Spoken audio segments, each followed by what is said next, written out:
Hello everyone, my name is Khushboo Fatima और आज हम कंटिन्यू करेंगे क्लास 12 फिजिक्स का सेकेंड चैप्टर। तो हम लोग इलेक्ट्रिक पोटेंशियल एंड कैपेसिटेंस पढ़ रहे थे और पोटेंशियल वाले पार्ट में बस हम लोग एक डेरिवेशन रह गया है, पोटेंशियल एनर्जी का एक डेरिवेशन करना है उसको, और फिर हम लोग करेंगे कैपेसिटेंस। तो चलिए स्टार्ट करते हैं।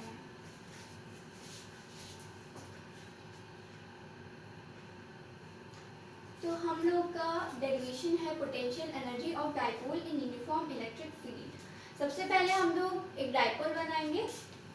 ये हमारा माइनस क्यू, ये हमारा प्लस क्यू, इसको और लेटा दे रहे हैं। ये हमारा प्लस क्यू,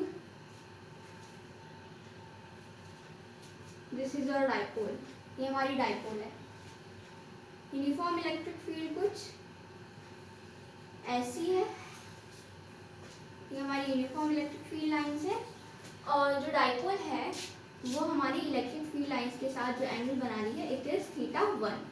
अब हम लोग ये चीज़ पहले पढ़ चुके हैं कि जब भी एक डाइपोल को हम एक यूनिफॉर्म इलेक्ट्रिक फील्ड में रखते हैं तो वो डाइपोल एक टॉर्क को एक्सपीरियंस करती है, जो टॉर्क उस डाइपोल को रोटेट करवाना चाहती है in the direction of electric field.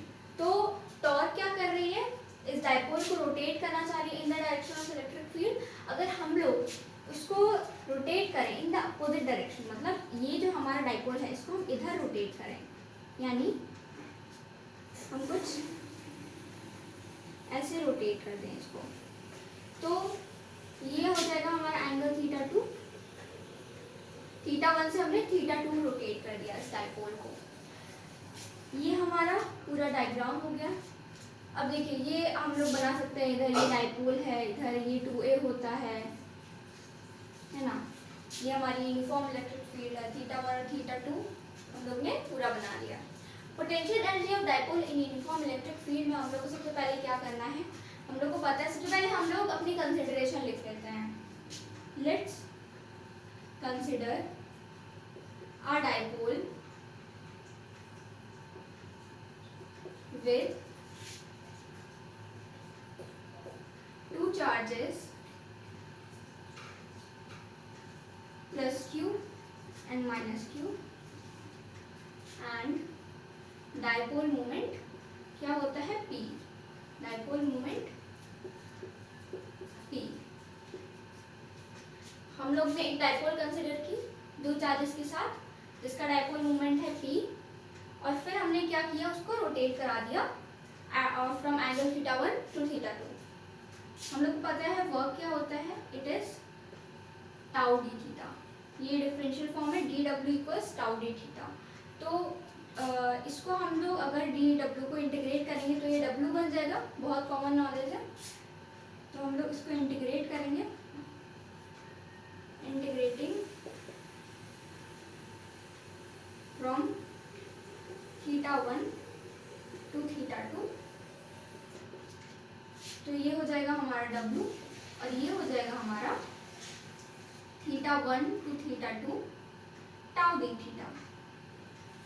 अच्छा, अब ये टाउ क्या होता है, इधर हम लोग लिख लेते हैं। हम लोग को पता है tau is P sine theta, है ना। p क्रॉस e होता है टॉर्क, टाउ इज टॉर्क है, और टॉर्क होता है हमारा P sine theta which is p cross e। तो ये हो जाएगा हमारा पी साइन थीटा, ठीक है। ये हो जाएगा हमारा पी साइन थीटा और हम टाउ डालेंगे इधर, तो ये हो जाएगा हमारा P sine theta D theta, P sine theta D theta. θ1 to θ2 हम लोग ने इंटीग्रेशन कर रखा है इसका। अब देखिए पी बाहर आएगा और साइन थीटा डी थीटा का हम लोग इंटीग्रेशन करेंगे, तो ये हो जाएगा हमारा पी θ1 टू θ2 हम लोग कर रहे हैं इंटीग्रेशन, और sign theta D theta. Sine theta का इंटीग्रेशन क्या होता है, माइनस कॉस थीटा, यानी बाहर माइनस का साइन आएगा, इधर कर रहे हैं हम लोग माइनस पी, और वो क्या हो जाएगा साइन थीटा का कॉस थीटा। तो ये हो जाएगा हमारा कॉस थीटा, इंटीग्रेशन कर रहे हैं हम θ1 टू θ2, ठीक है। तो ये हो जाएगा हमारा minus P cos θ2 minus cos θ1, ये हो जाएगा। अच्छा, minus P cos θ2 minus cos θ1 ये हो जाएगा हम लोग का। अगर हम लोग को इसको इंटरचेंज करना है तो हम लोग इंटरचेंज भी कर सकते हैं। अगर हम लोग इंटरचेंज करेंगे तो क्या होगा, θ1 इधर आ जाएगा और θ2 उधर चला जाएगा, यानी ये हो जाएगा हमारा PE cos θ1 PE cos, इसको ऐसे कर दे रहे हैं, PE cos θ1 माइनस cos θ2, ये हो जाएगा हम लोग का, दिस इज वर्क। अच्छा, अब हम लोग को पता है कि work done is stored in the form of potential energy, जब हम लोग वर्क करते हैं अगेंस्ट कंजर्वेटिव फोर्सेस, है ना। तो हम लोग इधर लिख सकते हैं work done is stored as potential energy, potential energy. तो इसकी वजह से we can write U equals PE cos θ1 PE cos θ1 minus cos θ2, ठीक है, ये हो गया हम लोग का। तो अब हम लोग आते हैं कैपेसिटेंस पे। पहले डेफिनेशन बाद में पढ़ेंगे, पहले हम लोग वर्बली समझते हैं कि व्हाट इज कैपेसिटेंस। कैपेसिटेंस होता है द मेजर ऑफ कोई भी हमारा कंडक्टर है, the measure of the conductor to hold charge, ठीक है, कोई हमारा कंडक्टर कितना चार्ज रख पा रहा है उस अपने अंदर, उसको हम बोलते हैं कैपेसिटेंस। तो डेफिनेशन में भी वही लिखा हुआ है, capacitance of a conductor is the measure of its ability to store electric charge when potential difference which is voltage is applied across it। मतलब कैपेसिटेंस होता है एक कंडक्टर का, वो उस कंडक्टर की एबिलिटी का मेजर होता है टू होल्ड इलेक्ट्रिक चार्ज। यहाँ आप होल्ड भी लिख सकते हैं, स्टोर भी लिख सकते हैं, कोई दिक्कत नहीं है। कितना चार्ज होल्ड कर पा रहा है कोई कंडक्टर, दैट इज कैपेसिटेंस, ठीक है। कितना चार्ज कोई कंडक्टर होल्ड कर पा रहा है उसी को हम बोलते हैं कैपेसिटेंस, ठीक है। कैपेसिटेंस को हम C से डिनोट करते हैं। अब हम लोग को पता है कि चार्ज होता है, it is directly proportional to V, है ना। तो अगर हम लोग ये हटा के प्रोपोर्शनैलिटी का साइन हटा के हम लोग इक्वल का साइन लाएंगे, सबको पता है प्रोपोर्शनैलिटी कांस्टेंट लगता है, तो यहाँ आ जाता है हमारा proportionality constant C, Q equals CV, ठीक है। तो Q इक्वल्स CV आ जाता है हमारा। अब देखिए ये जो कैपेसिटेंस है ये हम लोग का कुछ ऐसा दिखता है, एक होता है हमारा फिक्स, एक होता है हमारा वेरिएबल। फिक्स कैपेसिटर, कैपेसिटर क्या होता है, कैपेसिटर एक डिवाइस होता है जो कैपेसिटेंस बताता है बेसिकली। फिक्स कैपेसिटर, ये हमारा एक फिक्स कैपेसिटर है, और ये जो फिक्स कैपेसिटर है उसको हम ऐसे ड्रॉ करते हैं, ठीक है। और ये दोनों जो प्लेट्स होती हैं दे आर इक्वल, दोनों लेंथ में इक्वल होती हैं। अगर आप ऊपर नीचे कर देंगे तो क्या बन जाएगा, बैटरी बन जाएगी। यहाँ पे कोई प्लस माइनस नहीं होता, ठीक है। जैसे बैटरी में एक प्लस टर्मिनल होता है, एक माइनस टर्मिनल होता है, यहाँ पे कुछ ऐसा नहीं होता, ठीक है। अब अगर हम बात करें वेरिएबल कैपेसिटर की, वेरिएबल कैपेसिटर, वेरिएबल कैपेसिटर, तो वेरिएबल कैपेसिटर क्या होता है, जिसमें कैपेसिटी के नाम से पता चल रहा है फिक्स कैपेसिटर, कैपेसिटेंस फिक्स है। वेरिएबल कैपेसिटर कैपेसिटेंस फिक्स नहीं है, चेंज कर सकते हैं आप कैपेसिटेंस, ठीक है। तो हम ऐसे डिनोट करते हैं, तो कब कहीं भी ये देखिएगा कंफ्यूज मत हो जाएगा, it is just a variable capacitor जिसकी कैपेसिटेंस चेंज हो सकती है, ठीक है। तो इसकी एसआई यूनिट क्या होती है, एसआई यूनिट, एसआई यूनिट होती है हमारी फैरेड, ठीक है। फैरेड किसके लिए, फैराडे, माइकल फैराडे के लिए उनके ऑनर में रखा गया है फैरेड, ठीक है। चलिए आगे बढ़ते हैं। तो अब हम लोग आते हैं कि कैपेसिटेंस किस किस चीज पे डिपेंड करती है। पहला हो गया हमारा एरिया ऑफ प्लेट, क्योंकि कैपेसिटर के पास प्लेट्स होती हैं, अभी हमने जैसे देखा दीज आर प्लेट्स, ठीक है। तो एरिया ऑफ प्लेट्स, जितना ज्यादा एरिया होगा उतना ज्यादा कैपेसिटर चार्ज होल्ड कर पाएगा, ठीक है। तो यानी बढ़ाएंगे उतना ज़्यादा कैपेसिटेंस भी बढ़ेगी।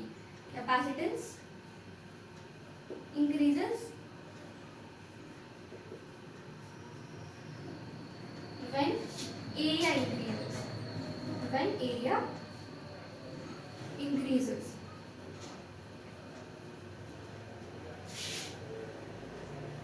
और डिस्टेंस बिटवीन प्लेट्स, ये दो प्लेट्स हैं, इनके बीच का कितना डिस्टेंस है इसके ऊपर भी डिपेंड करती है capacitance. Distance between plates, distance between plates मतलब आप देखिए जितना दूर प्लेट्स को करेंगे उतना ज़्यादा कैपेसिटेंस घटेगी और जितना पास ले जाएंगे प्लेट्स को उतना ज़्यादा कैपेसिटेंस बढ़ेगी। तो capacitance decreases with increase in distance between plates, ठीक है। और थर्ड इज नेचर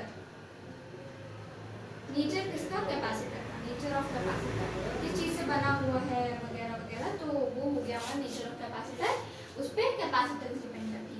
और फैक्टर्स हो जाते हैं हमारे, जैसे डायमेंशंस हो गया, इधर हम लिख लेते हैं डायमेंशंस, मतलब लेंथ एरिया वगैरह तो लिख ही लिया है, लेंथ ऑफ कैपेसिटर वगैरह है ना, इन सब चीज़ों पे डिपेंड करती है। अगर हमारा स्फेरिकल कैपेसिटर है तो उसका रेडियस पे डिपेंड करेगी, है ना, तो वो सब डायमेंशन में आ जाता है। इन सब चीज़ों पे हमारी जो कैपेसिटेंस होती है वो डिपेंड करती है। तो अब हम लोग नेक्स्ट चलते हैं। तो अब हमारी डेरिवेशन है capacitance of an isolated spherical capacitor. ये हमारा स्फेरिकल कैपेसिटर बोला है तो हमने इसलिए स्फेयर बना दिया, ठीक है। इसका रेडियस इज कैपिटल आर, इसके ऊपर चार्ज है पॉजिटिव। ये हमारा एक आइसोलेटेड स्फेरिकल कैपेसिटर है। तो इसका हम लोग को कैपेसिटेंस निकालना है। हम लोग को ये बात पता है कि जो हमारा V होता है it is equals to 1/4πε0 Q/R। R होता है, R और R स्क्वायर में कंफ्यूज मत होइएगा, इलेक्ट्रिक फील्ड का R स्क्वायर होता है और इसका होता है हमारा R, ठीक है। E का R स्क्वायर होता है, V का सिर्फ और सिर्फ R होता है, ठीक है। Capacitance of an isolated spherical capacitor, V हम लोग ने निकाली 1/4πε0 Q/R, ये होता है हमारा। तो हम लोग अब देखते हैं कि इधर Q/V क्या होगा। हम लोग Q/V क्यों निकाल रहे हैं, क्योंकि हम लोग को पता है Q इक्वल्स CV होता है, ठीक है। तो Q/V क्या हो जाएगा, कैपेसिटेंस, यही तो हम लोग को निकालना है। तो Q/V इक्वल्स Q/1/4πε0 Q/R, ठीक है। ये हो गया, Q से Q कट जाएगा और C कितना आएगा हमारा 4πε0 R, which is the capacitance of an isolated spherical capacitor, ठीक है। तो ये किस चीज पे डिपेंड कर रही है, ε0 which means nature और रेडियस पे डिपेंड कर रहा है, ठीक है। अब हम लोग इसको ऐसे भी कर सकते हैं या फिर हम लोग क्या करें कि पोटेंशियल की वैल्यू हम इधर डाल दें तो C × 1/4πε0 Q/R हो जाएगा। करके देख लेते हैं एक बार, Q = C × 1/4πε0 Q/R हो जाएगा और ये हो जाएगा हमारा Q से Q कट जाएगा और C = 4πε0 R आ जाएगा। तो या तो आप C = Q/V करके ये कर लीजिए या तो आप डायरेक्ट V की वैल्यू जैसे डाल दीजिए, ठीक है। इन दोनों में से आप कोई भी कर सकते हैं। तो ये हमारा कैपेसिटेंस आ गया of an isolated spherical capacitor. इतना हम लोग आज के लिए कर रहे हैं। नेक्स्ट वीडियो में बाकी के हम जितने भी डेरिवेशन है, कॉन्सेप्ट है, सब कुछ करेंगे। तो thank you for watching, keep learning.